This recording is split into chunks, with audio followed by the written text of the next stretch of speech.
Well, hey there. I thought I'd give you an opportunity to take a look at what Zwifting is all about. I'd like to introduce you to what us indoor training cyclists like to refer to as our pain cave.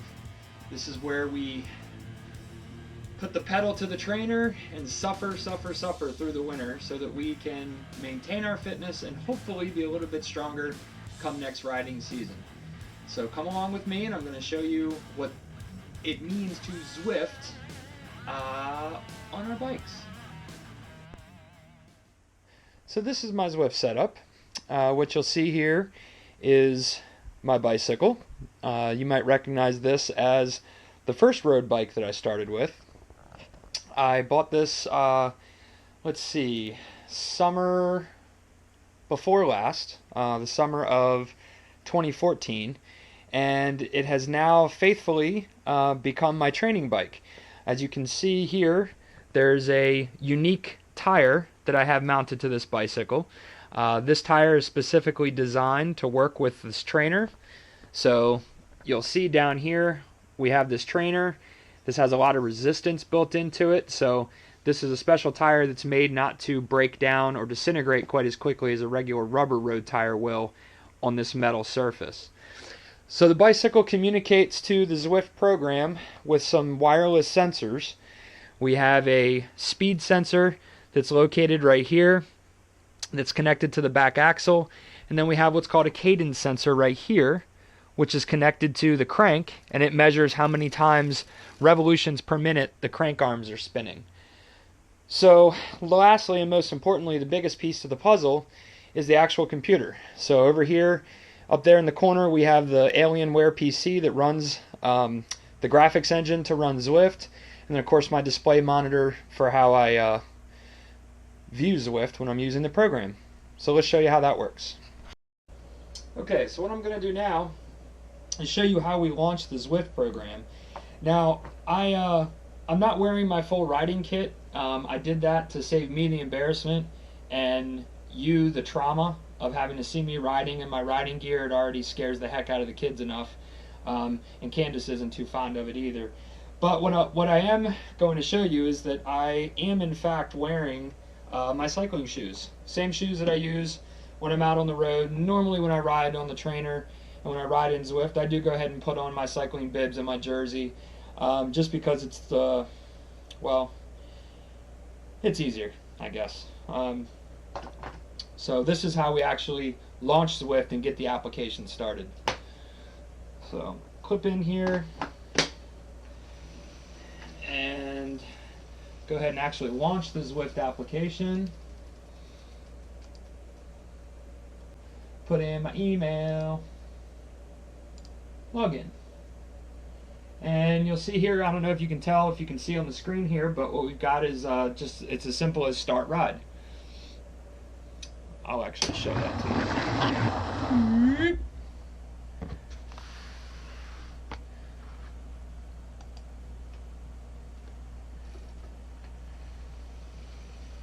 So the application is launching.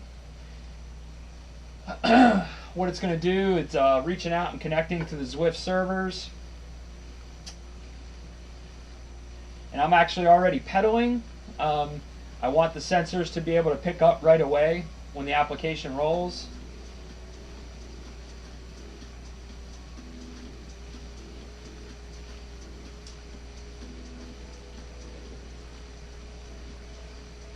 And there we go. So what it's showing you here, in the top right hand corner, that blue box indicates that the speed sensor is working and connected. It's registering a speed right now. The middle blue box in the bottom, that's my cadence sensor. It's registering and picking up. And then on the far left, the blue box is my heart rate monitor. I have a heart rate monitor strapped to my chest. It monitors my heart rate in real time. So we'll go ahead and select OK. And now it's going to ask me what kind of ride do I want to do. Do I want to select a structured workout, or do I want to just go for a ride? And I think what I'm going to do for the purpose of this video is I'm just going to go for a ride.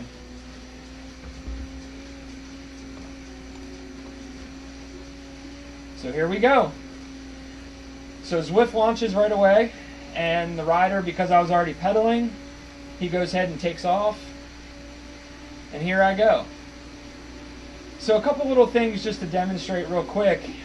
One of the favorite things about Zwift is over on the right hand side, you'll see a leader board.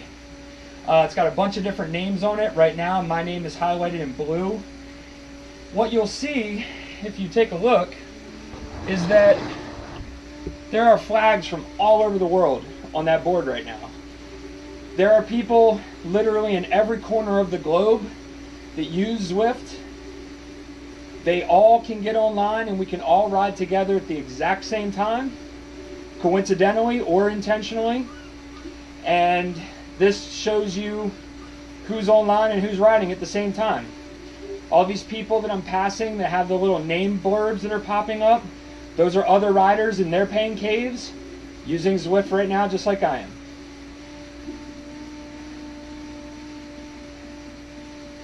So you'll see the virtual environment looks pretty realistic. I can change my camera view if I want to, get closer to the rider. My favorite personal view is first person view. This is what it would look like if I was actually riding. So I prefer this view. If I want to, I can change it up.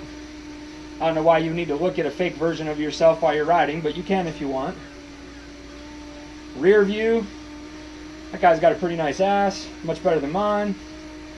Front view, I wish I was that muscular. And then a camera style view. We can even do some pretty sweet overhead shots if we want. Whoa! This is Tour de France style from the helicopter. Whoops, I don't know why my rider just U-turned. What are you doing, homie? Uh-oh. That's what I get for not paying attention. I'm going to slow down a little bit here and flip a Yui. There we go. Okay. I accidentally made him go the wrong direction. You can actually U-turn in the middle of your ride if you want to change directions, what have you. So that's something kind of cool too, but at any rate, I'm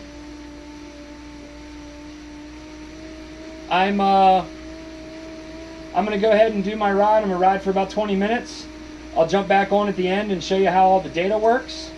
And that's that. So I'm just kind of cruising along. Like I said, I normally ride in my full cycling gear. It does get a little crazy sweaty. I have a fan set up that blows air on me so that I get some convection cooling while I'm riding, because you warm up very quickly. Towel, this becomes very necessary. You'll see by the end of this video why. And that's about that. So let's see, I'm 5 minutes in. I'll see you in about 20 minutes. So here's a great real-time example of what makes Zwift so great and so highly motivating. If you look at my name in blue on the right-hand side, you'll see there's a name directly below mine. Oh, where'd he go? There he is. This guy, if you look at the number beneath my name, it says 2.8 W/kg. That means watts per kilogram of body weight. If you look over in the left-hand blue box, it says I'm tired, out of breath. Has a number in it. So this guy is actually right there on the screen, is riding the same effort I am, and we're trading places. Wow, that guy's fast. So here it comes again. So if I don't want to get passed by this guy, I gotta pedal harder. I gotta put out more power than him. So there he goes. Now we can trade back and forth like this and kick each other's butts. I'm not up for that today. So I'm going to slow down a little bit, back off the power, and he's going to come flying past me. There he goes. He rang his bell. That was pretty cool. That was really cool. Okay, so what he just did was he rang his bell on his bike, kind of as a, hey, nice pull, nice ride. Oh, he just gave me a ride on. So the way you do that is, let's see, what do I want to do here? So what that fella did when he passed me was he was using the Zwift app. And it has all these things on it, that you can do while you're riding. One of them is ring the bell.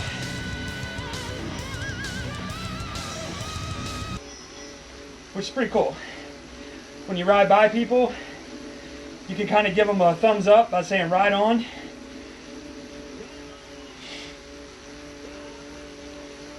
And that happens in real time, so the person you're riding with will hear that, which is pretty cool. So it's interactive, happens in real time. If you're riding with other people,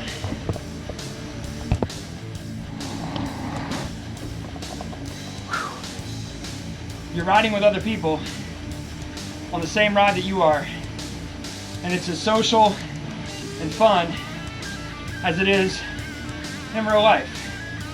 It's a beautiful opportunity to be able to ride inside with other people that we didn't have before. Because what this used to consist of is sitting on this trainer, staring at the television, mindlessly pedaling away. Not much of a workout and not much fun. So, this is a game changer. I love it, if you can't tell. And you can already see, I'm 15 minutes in. My heart rate's hovering right around 145, actually about 150. So,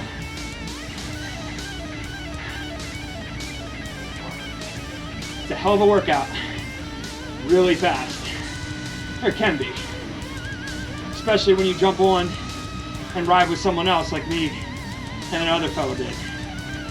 That's the type of thing that motivates you to ride faster, ride harder, push yourself, just like it is in real life, just like it is on the road.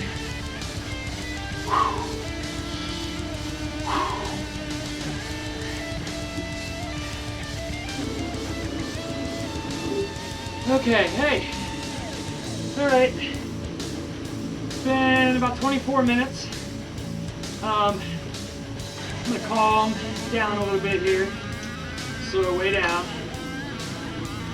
just pedal real easy for the next minute. So I finish up with about 25 minutes in my workout.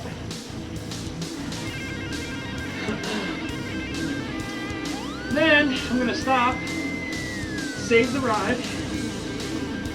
It will automatically upload to Strava, and then I'll show you what it looks like in Strava post-ride, and how you can analyze the data and look at all kinds of cool stuff.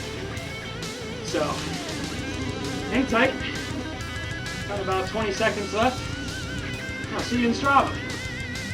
Now, as I mentioned a minute ago, when you finish the ride, you have the option of taking a look at your data and analyzing it after the fact. And the way that we do that is by ending the ride, and it's going to give me the option of saving it and putting it on Strava, which is what we're doing.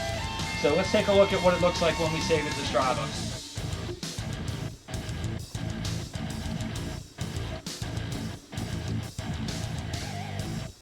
Alright, now what you'll see, post-ride, I can go ahead and go into Strava, go look at my Strava dashboard, and my ride is right here in Strava. It's already uploaded for me. So I can go in and I can take a look. and I can see all my metrics over here. What we have is how far I rode, how long I rode for, the simulated elevation. Suffer score, I won't go into that.